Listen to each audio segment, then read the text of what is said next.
Assalamualaikum warahmatullahi wabarakatuh. Nama saya Muhammad Araf Fadil Aulia dan saya akan menjelaskan tentang pengertian perubahan sejarah. Sejarah bukan hanya rangkaian dari kejadian-kejadian terjadi dalam kehidupan manusia, namun sejarah juga terdiri dari perubahan-perubahan. Nah, perubahan adalah bagian penting dalam sejarah. Sejarah terdiri dari perubahan-perubahan dan keberlanjutan.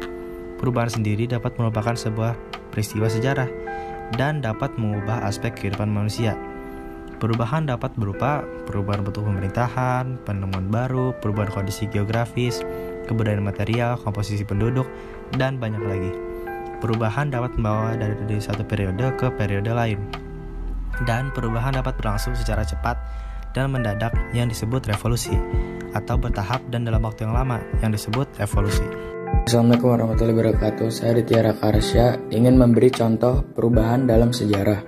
Yang pertama adalah dilantiknya Soeharto menjadi Presiden Republik Indonesia yang kedua dengan berbagai misteri seputar latar belakang kehidupan sebenarnya plus keterlibatannya dalam G30 PKI. Terpelak merubah mental bangsa Indonesia menjadi bangsa yang pasif dan tidak berwawasan hingga kecanduan korupsi. Yang kedua, pada saat Jepang dibom oleh sekutu, dalam waktu singkat Jepang langsung mengaku kalah.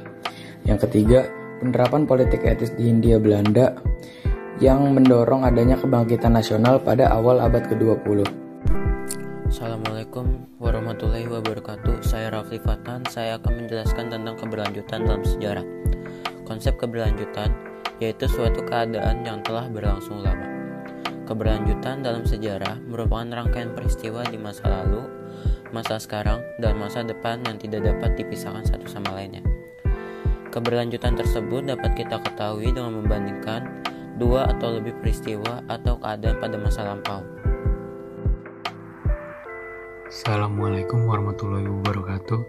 Nama saya Pradipa Arya Putra Harjanto. Kali ini saya akan memberikan contoh keberlanjutan dalam peristiwa sejarah.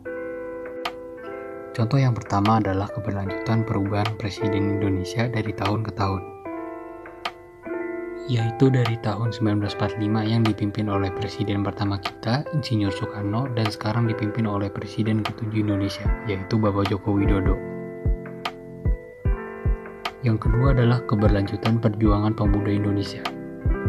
Contohnya, peran pemuda pada masa pergerakan nasional terlihat pada peristiwa Sumpah Pemuda tahun 1928. Selanjutnya, peran pemuda pada peristiwa reformasi 1998 yang menyebabkan mundurnya Presiden Soeharto sebagai Presiden Republik Indonesia.